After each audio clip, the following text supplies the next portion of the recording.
What's going on, y'all? This is Francisco with Covenant Dispatch LLC, and welcome back to my YouTube channel. If this is your first time visiting the channel, please do me a favor. Right under this video, hit that like button, hit that subscribe button, and then right next to that, hit that notification bell so that you can be alerted for when we post future videos. So if you've gone through any of my other videos, you already see kind of what this channel, what kind of topics we cover when it comes to trucking. In the future, I want to start doing more interviews with truck drivers and people who've been very successful in the industry of trucking, just to give you guys some transparency and maybe even some information that might help you, and then even some encouragement.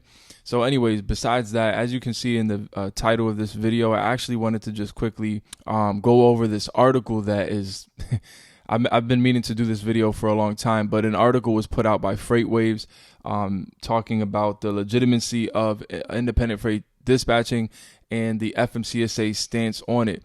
So just to kind of, also put this out there, I already did a video on the legitimacy of independent freight dispatching. I'll actually put that link in the description under this video so you can go check it out. And then even at the end of this video, I'll put it somewhere so that you can see it. But I already did a video basically explaining how it's legit, how independent freight dispatching is legit if you organize it and set it up the right way. Which of course, anyways, we're going to kind of discuss some of those things. So I'm going to actually skip right into a screen recording and show you guys the article so we can read it. It's not scripted. I'm just going to read it and give you guys my opinions based upon, each sentence or paragraph that I read. And then, we go from there. Any questions you guys might have, put it in the comment section. Before I skip into that next portion of the video where I screen record and share, I did want to say we do offer an independent freight dispatcher course. We also offer a box truck course if you're looking to get a box truck business started, and we share some other ways you can make money without depending on load boards, which is a saturated market right now. Everybody's going to have their own opinions, but in my opinion, it's a saturated market. It doesn't mean you can't make money, but you just have to do it the right way. Anyways, so we share some information based on that. And then we also have a startup kit for our independent freight dispatcher course, which is more cost effective. It just has like an ebook and a bunch of notes and step-by-step, procedures and how you can get your own independent freight dispatch company started. We have a logistics terminology cheat sheet, and we have templates in there as well for the startup kit. So we also do one-on-one coaching calls. I've been enjoying, the coaching calls that I've been doing these past couple of months. And the one-on-one coaching, you get a 1 full hour on Zoom, and we get on Zoom and, we screen share and we jump into all the different things you might want to know. You can ask any question you want. That's also available. If you want to access any of those things, I'll put the link in the description under this video for you guys to access it. So I do want to say something. Unfortunately, I have to say this. There's been an individual going around reselling my course for like $70 or something like that, according to, what I've been told. And, so if you do not purchase my course straight from the link that I provide in the description under this video, it's a scam. If an individual is saying that they're selling a course and either you can't see their face, they're just like anonymous, or, you go to purchase the course and, it's not the same name of the person that's selling it or whatever the case may be, that should be a red flag enough. But, people don't get that, I guess they, sometimes it's easy just to fall for those kinds of things because you just want to learn information. I also do want to say, even if you did go and purchase that course, you're going to be cut off from any updates. I constantly put updates and things like that on the course. So I did want to show you guys the picture of the person that's doing it.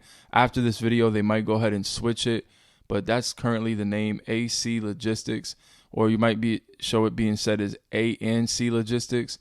But this is them, hi everyone, you can support me by, sending stars that help me earn, and all this stuff. And they're basically, stealing content from another individual on TikTok and then taking my course and trying to resell my course. But, once again, maybe you're someone who purchased it and now you're watching this video and you're like, wait a minute, I purchased your course. Look, if you didn't get the course from the link in the description under this video, number one, it was a scam. Number two, you're not going to get any updates on videos that I, add to the course or anything like that. So anyways, with that being said, I just had to throw that out there. Unfortunately, be mindful of who, you see out there. And anybody can do anything. And the number one indicator that it's a scam is they don't show their face, right? It's usually how that goes. So with that being said, let's jump right into this article and go over it so I can answer a lot of your guys' questions.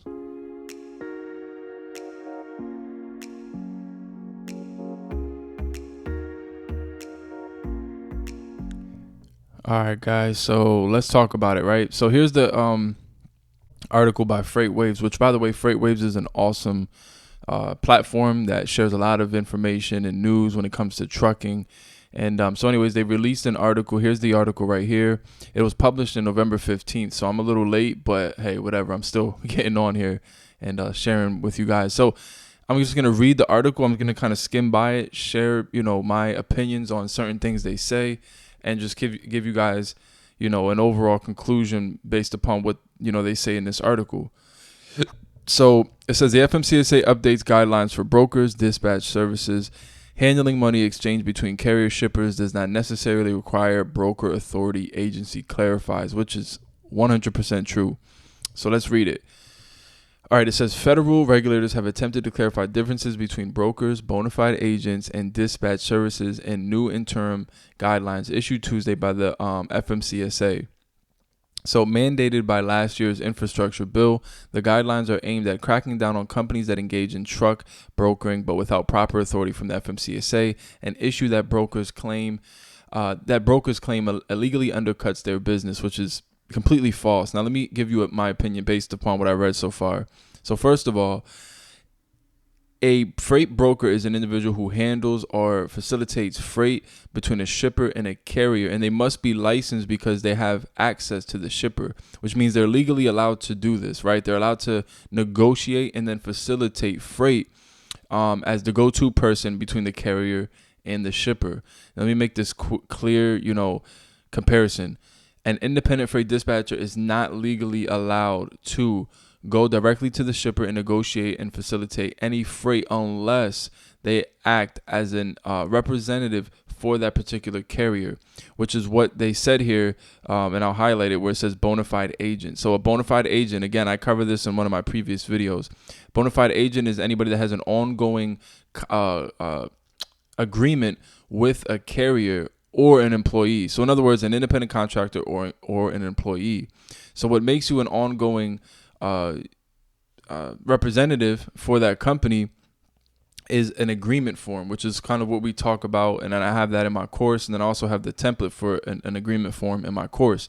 That's what makes you an ongoing rep or an ongoing partner or whatever you want to call it with that carrier, which then technically establishes you as a bona fide agent, which then allows you to function within the realm of being an agent. It's no different than a real estate agent, for example, representing a buyer or a seller for a house, right? Of course, there's different, terminology, and it's a different, industry. So there's different things, but the concept is the same. So that's what I'm trying to say, right? The other thing I wanted to say is that, the brokers say that some freight brokers, for whatever reason, say that we as dispatchers, as independent freight dispatchers, illegally undercut their business, which is totally not true. As a matter of fact, brokers should actually be more attracted to dispatchers, because what a dispatcher actually does is they facilitate that carrier for the broker, if you really think about it. So a broker is the one who's supposed to facilitate the load, right? They keep up with the carrier. They call them. They make sure all the paperwork's in order, all that good stuff, right?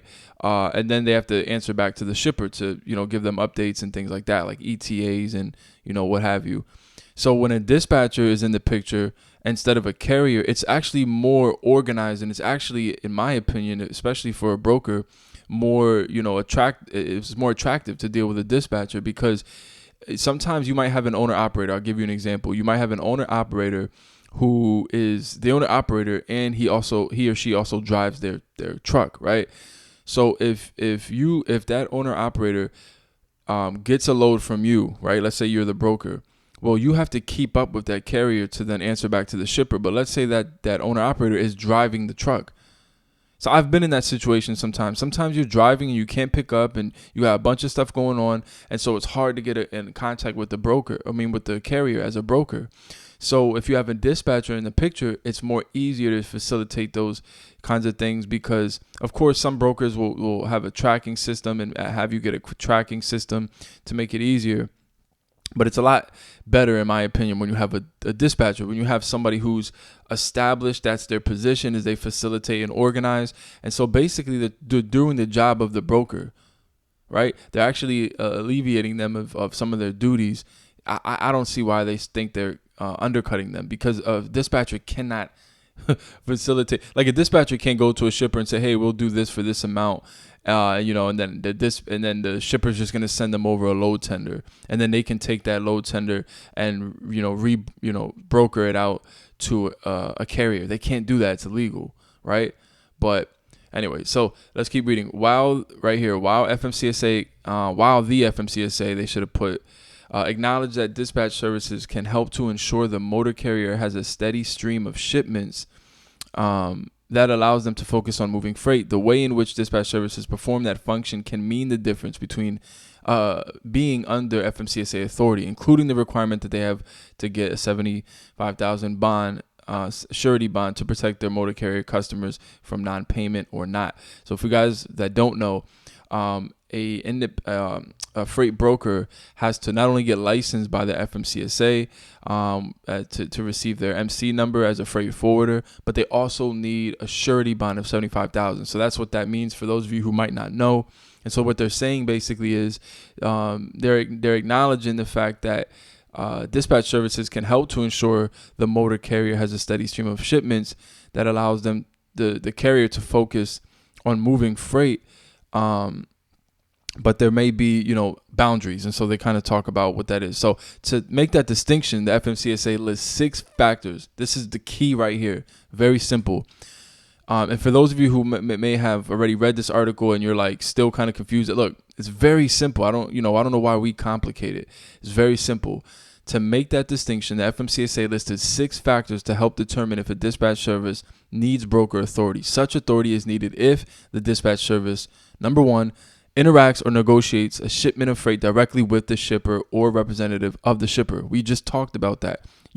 A dispatcher does not do that unless you are a representative by means of an agreement or contract for that particular carrier. Then you're allowed to. It's no different than if you were an employee of that carrier and you go go negotiate with a shipper. But if you're just an independent freight dispatcher, and you don't want to tread those lines, then just you're good. You're not doing that, so you don't have to worry about that. Number 2, accepts or takes compensation for a load from the broker or factoring company, or is involved in any part of the monetary transaction between any of those entities. So for some of you guys, I've had one-on-ones where people ask me, well, there's an option that factoring companies give where we get set up with the factoring company and then they pay us separately when it comes time to pay, and then they pay the carrier separately. Guys, I would not do that personally. I always tell people, just invoice the carrier separately. Don't go having the factoring company paying you, because then this is where you tread those lines and you catch yourself in a position where you may be in violation, right?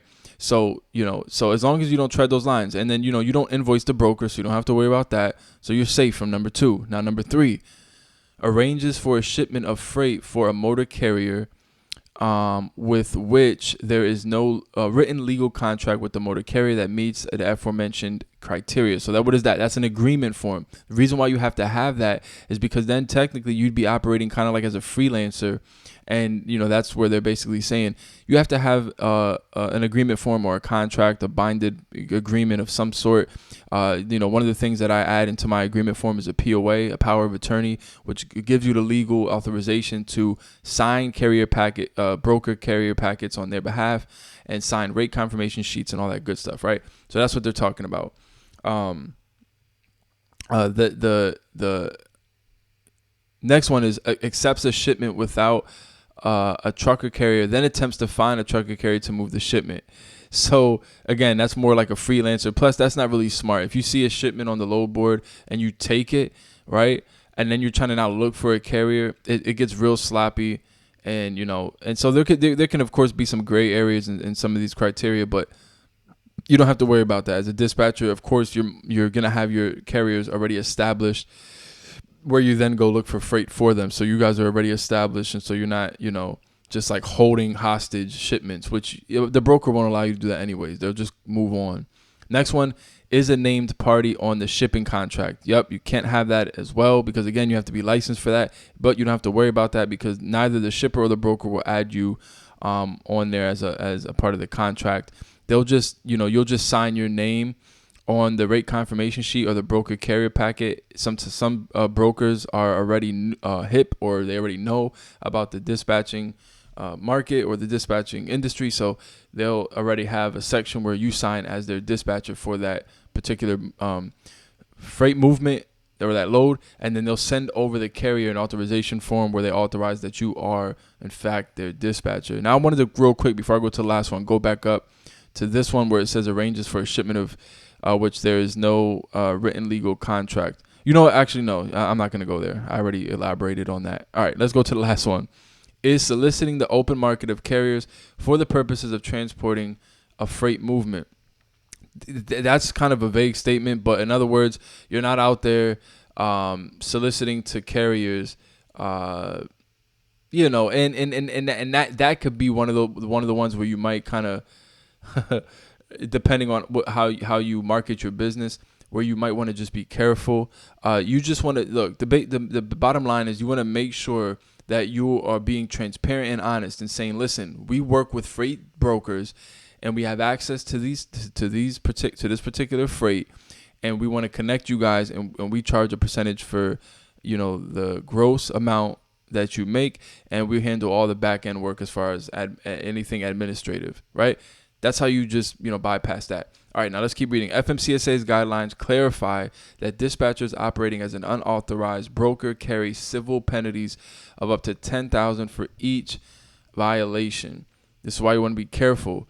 Congress also mandated that FMCSA clarify what defines a broker versus a bona fide agent that works specifically for or on behalf of a motor carrier. Because the view among most of those providing comments on the proposed guidelines saw no need to change the current definition of broker. However, the agency felt the need to make only one clarification: the relevance of handling funds in shipper motor carrier transactions. So in other words, this is what they mean. If you were an independent freight dispatcher, and let's say you booked a load for a carrier, and you booked that load, and then you with the broker, and then you go to the broker and you invoice them, and then the broker pays you directly. That's violation. You can't have access to the monies or the money that's being involved in this transaction. You just handle the work. That's it.